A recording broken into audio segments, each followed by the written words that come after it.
প্রিয় শিক্ষার্থী, সবাইকে অনেক ধন্যবাদ। আজকে আমরা খুব গুরুত্বপূর্ণ একটা জিনিস শিখব। পদার্থবিজ্ঞান প্রথম পত্রের দ্বিতীয় অধ্যায় ভেক্টর থেকে আজকে আমরা ভেক্টর বিভাজন নিয়ে কথা বলবো। আজকে আমাদের আলোচ্য বিষয় হচ্ছে ভেক্টর বিভাজন।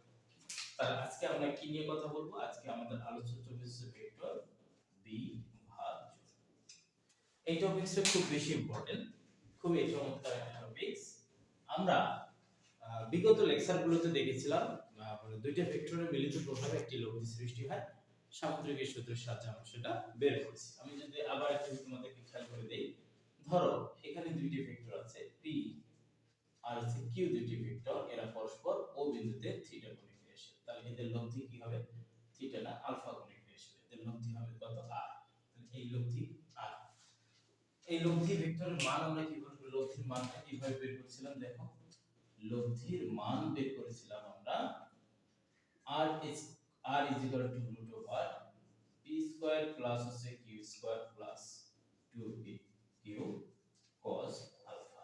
একটু খেয়াল করবে, এই লব্ধি যেহেতু এই দুটি ভেক্টরের মিলিত প্রভাবে লব্ধি সৃষ্টি হয়েছে, এখন আমরা চাইলে ভেক্টর বিভাজন করতে পারবো। এভাবে এই লব্ধি ভেক্টরটাকেও আমরা দুইটা উপাংশে বিভাজিত করে দিতে পারি।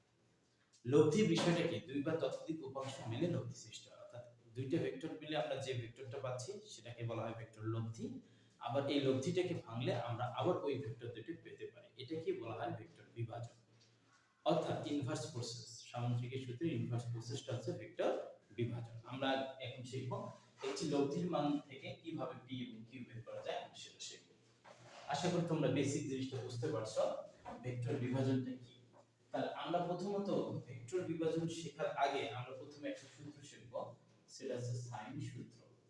তাহলে সাইন সূত্র জিনিসটা কি আমরা একটু দেখি। ধরো একটা ত্রিভুজ আছে, এটা হচ্ছে a, এটা হচ্ছে b, এটা হচ্ছে c। এই ত্রিভুজের a কোণের বিপরীত বাহু দৈর্ঘ্য BC কে ধরলাম আমরা a, আবার b কোণের বিপরীত বাহু অর্থাৎ AC এর দৈর্ঘ্য ধরলাম হচ্ছে b, এবং c কোণের বিপরীত বাহু দৈর্ঘ্যকে আমরা ধরলাম c। এখন এই ত্রিভুজের তিনটি শীর্ষ বিন্দুকে কেন্দ্র করে যদি আমরা একটা বৃত্ত অঙ্কন করি, তাহলে এই বৃত্তটার নাম হবে পরিবৃত্ত। তাহলে এই বৃত্তটার নাম হবে কি? পরিবৃত্ত। এই বৃত্তটাকে আমরা ডাকবো পরিবৃত্ত নামে ডাকবো। তাহলে আমরা কি সূত্র শিখবো? সাইন সূত্র। মনে করলাম a b c একটি ত্রিভুজ। এই ত্রিভুজের a কোণের বিপরীত বাহু দৈর্ঘ্য a এবং b কোণের বিপরীত বাহু দৈর্ঘ্য b এবং c কোণের বিপরীত বাহু দৈর্ঘ্য হচ্ছে c। এখন বিষয়টা হচ্ছে এই ত্রিভুজের তিনটা শীর্ষ বিন্দু দিয়ে যদি আমরা একটা বৃত্ত অঙ্কন করি, এই বৃত্তকে আমরা বলবো পরিবৃত্ত। এবং এই বৃত্তের যে কেন্দ্রটা থাকবে সেই কেন্দ্রকে আমরা বলবো পরিবৃত্তের কেন্দ্র, এবং এটাকে আমরা বলবো পরিবৃত্তের ব্যাসার্ধ। আর কে আমরা বলবো পরিবৃত্তের ব্যাসার্ধ। আর হচ্ছে পরিবৃত্তের ব্যাসার্ধ। এখন বিষয়টা হচ্ছে, আমি যদি যে কোনো এক বাহুকে, ধরো এই বাহুর দৈর্ঘ্যটাকে যদি আমি তার বিপরীত কোণের সাইন, অর্থাৎ বিপরীত কোণের সাইনের a দ্বারা যদি ভাগ করি, যে মানটা পাবো, আবার b বাহুটাকে যদি আমরা তার বিপরীত কোণ b এর সাইন দ্বারা যদি আমরা ভাগ করি, একই মান পাওয়া যাবে।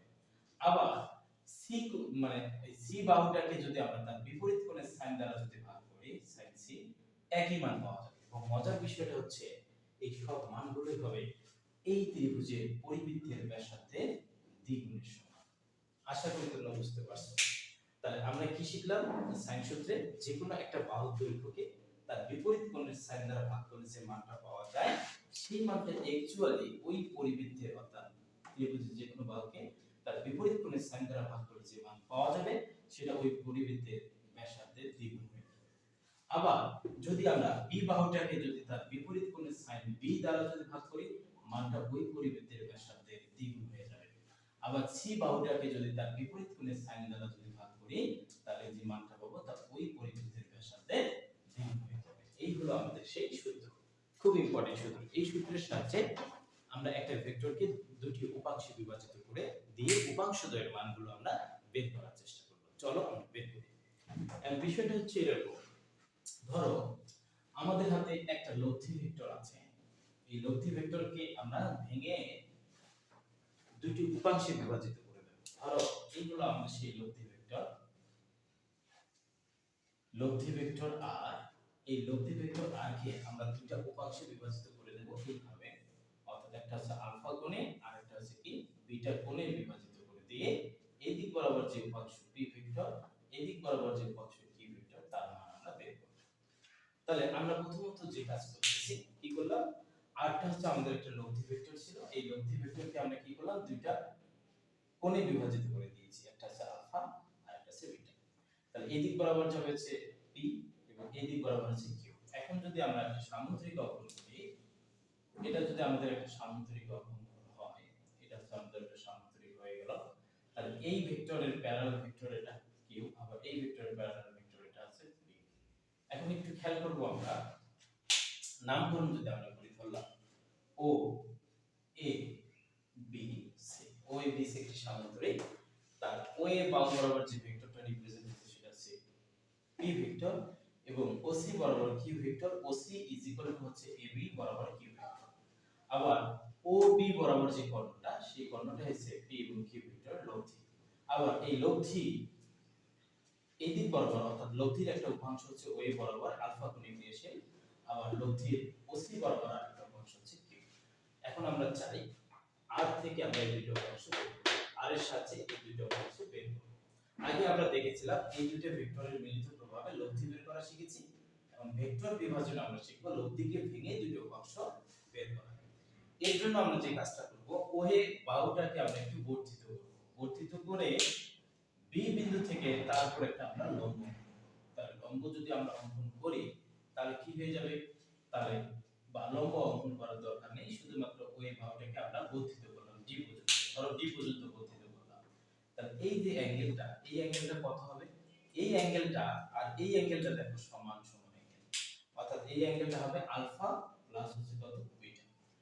যদি আলফা প্লাস বিটা হয় তাহলে এই অ্যাঙ্গেলটা কত হবে, এই অ্যাঙ্গেলটা হবে পাই মাইনাস আলফা প্লাস হচ্ছে বিটা। তাহলে এই কোণটা যদি বিটা হয়, এই কোণের বিপরীতে এই অ্যাঙ্গেল, এটা হচ্ছে এই রেখাটা, এই রেখাটা হচ্ছে সমান্তরাল, এটা হবে তার ছেদক, অর্থাৎ বি এবং এই বিটা একান্তর কোণ। তাহলে মোটামুটি আমি যদি এখন এই ত্রিভুজটাকে কেটে নিয়ে আসি, ধরো এই ত্রিভুজটাকে আমরা কেটে নিয়ে আসব, এটা হচ্ছে আমাদের সেই ত্রিভুজটা, আমরা একটু কেটে নিয়ে আসলাম এখানে, এই বিন্দুটার নাম হচ্ছে ও, নামকরণ করি, এটা হচ্ছে ও বিন্দু, এটা হচ্ছে এ বিন্দু, এটা হচ্ছে বি বিন্দু। এই দিক বরাবর যে ভেক্টরটা আছে তার মান হচ্ছে পি, এবি বরাবর যে ভেক্টরটা আছে তার ভেক্টর ছিল, তার মান ধরলাম হচ্ছে কিউ, আর ও বি বরাবর যে ভেক্টর ছিল তার মান ধরলাম হচ্ছে আর।